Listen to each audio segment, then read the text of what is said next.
A man in his late 20s stands behind the counter, inspecting a stuffed seabird. As you approach, he gives you a sideways glance, then looks down again. That was disdain in his eyes. Even now he is purposely ignoring you. Looks like he's not a fan. A competent work of taxidermy. The white and brown seabird lies among piles of coasters and drying mugs, one of its wings broken. The man is trying to mend it. Looks like the bird was ripped off the shield that was used to mount it, most likely on a wall. This is the great skua. The seabird is the symbol for the discovery of the Insulindian Isola, the part of the world you are in right now. The small steel tag says as much. The great skua.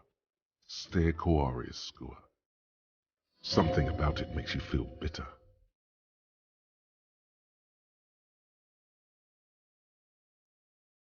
Look, your buddy is over there. Why don't you go and talk to him, okay? He pretends not to hear you, concentrating on the bird instead. Oh no, you're a hero. A real hero cop. Could the massive property damage upstairs have anything to do with this? Am I?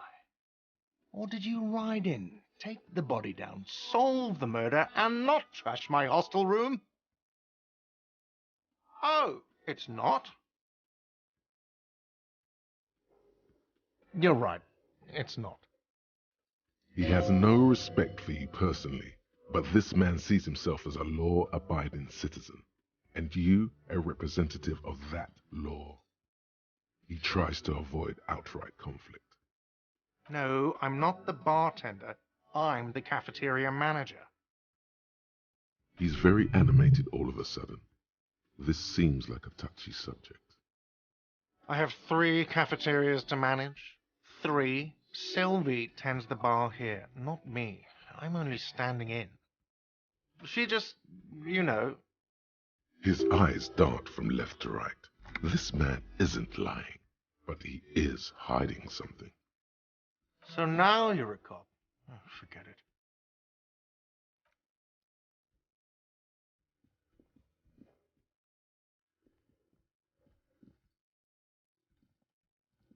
A bespectacled man in an orange bomber jacket is tapping his foot on the floor. Looks like he's waiting for someone. You. As you approach, he narrows his eyes and extends his hand in greeting. If an assault were launched on this building right now, if the windows came crashing down and the whole world descended upon you, this man would hurl himself in death's way to save you. You are sure of this. But why? On the sleeve of his bomber jacket, as well as on its back, are the same enigmatic white rectangles as on your blazer. He is your half-brother. Hello, I'm Kim Kitsuragi, Lieutenant, Precinct 57.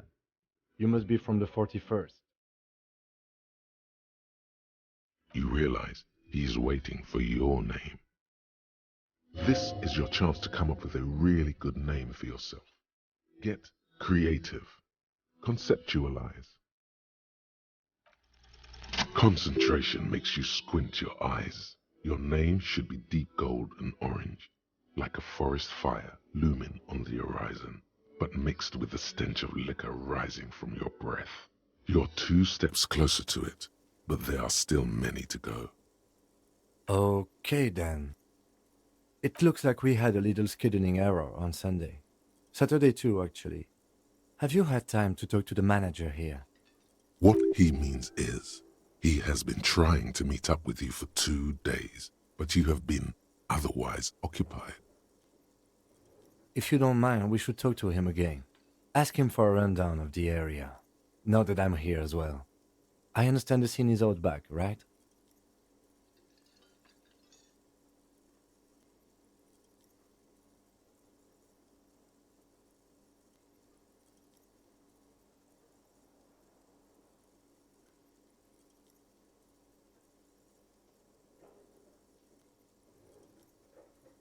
It also wouldn't hurt to assure him the police are finally here.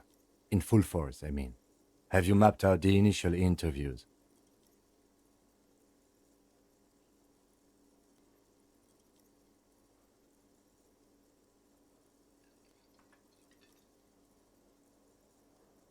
Okay, we'll have time for that after we take a look at the coroner's case.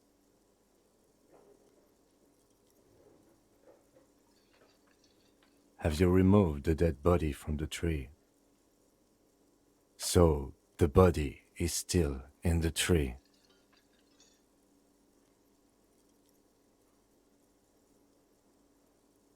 This is the first time you detect a weariness in the lieutenant's voice. It is obvious he would have preferred for the body to no longer be in the tree. Where it has been hanging for 7 days straight. We should go there as soon as we are done talking to the owner. What a shame. Get to it now. Rip that body down from the tree. After it's been up in a tree for that long, any kind of ripping is inadvisable. Delicate goods, filled with stinking horrors. I can see you drank last night and the night before, and that you are still drunk now. But I have seen officers go through worse. Much worse. If you need something for your headache, there is a general store nearby. But as I said, the dead body should be our #1 concern. A painkiller would be good about now. This thing is pulsating with discomfort. The best cure for a headache is, of course, morphine. They won't have that, so cigarettes will have to do. I was sent here to meet a detective from Precinct 41. You have the insignia of the Citizens Militia on your sleeve and on your back. I suppose you could be impersonating him. You could have gotten the insignia from the black market or forged it. But for now, I'm going to set those possibilities aside. I'm not from the Inspectorate General. Inspectorate General means internal affairs. What he's saying is he's not from the rat squad and isn't supposed to suspect such things. Yes, but I'm not them. I'm from criminal investigation. Yes. They're not just white rectangles. They bear a halogen watermark with the letters RCM and a pattern resembling the street grid of Revachol West.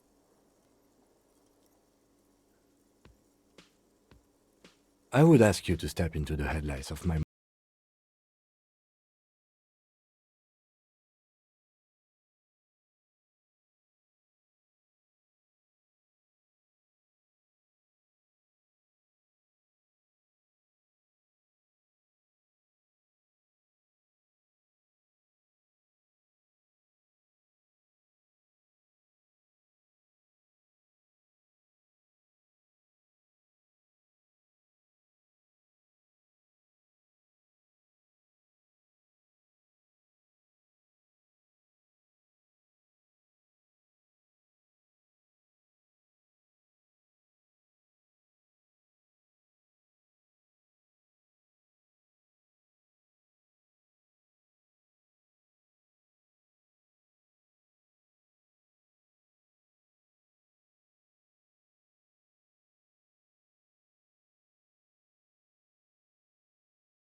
means the heavy cavalry of the innocents Franco-Negro, sweeping over the plains and nations of the enemies of mankind. 5th century style, unified currency and the concept of cool came in their wake. They wore lamella and carried guns. But first and foremost, Franco-Nigerian heavy cavalry was really, really wide. That hole in the fence must be enormous. Does he want you to feel guilty of making that hole? It's implied in his voice. I don't know who killed him. I'm not the police. That's your job. This is it.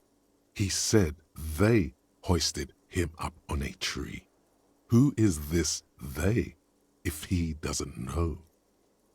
Oh, people are saying it was the union dock workers, that it was a lynching.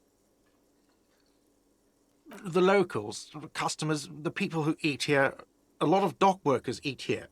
Sylvie told me everyone knows the dock workers did it. Did the debarders themselves tell her this, or is it a rumor? I don't really know. You'll have to ask her. I would suppose it's because they have nothing better to do.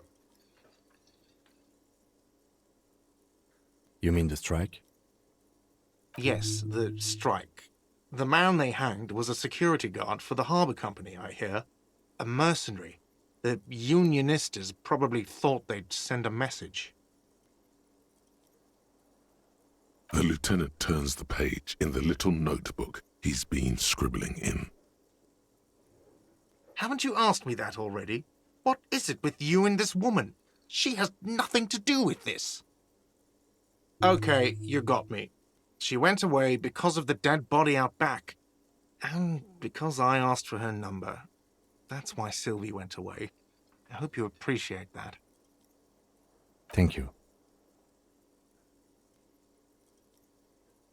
I asked an employee out. She didn't want to come, but felt obliged to. It was a bad idea. Now, what is so goddamn fascinating about that for you? It's got nothing to do with the lynching. Good for you. Was there something else?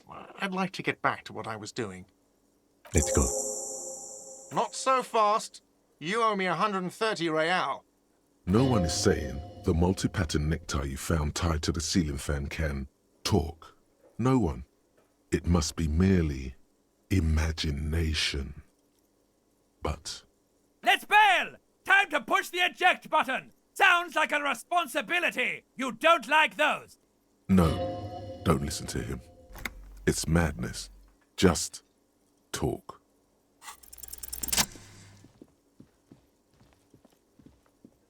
As you blow this joint, behind you a whiny voice shouts. Real mature, man. Real mature.